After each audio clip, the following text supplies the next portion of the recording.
Alam mo ba ito, napaka-presko na walang natural. Dati kasi ako nag-iisip.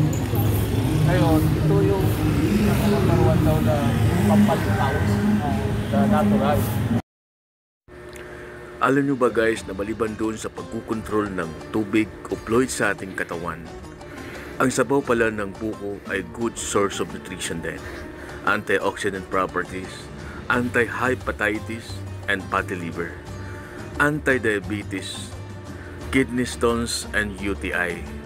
Nag-support din ito guys ng heart health and nag-reduce din ito guys ng blood pressure. Kaya guys, yung mga tagagagalangin, dito si Kuya, puntahan natin dito kasi tapat ng palengke.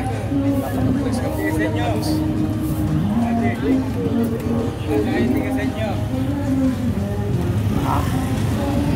Alam po ko Kuya.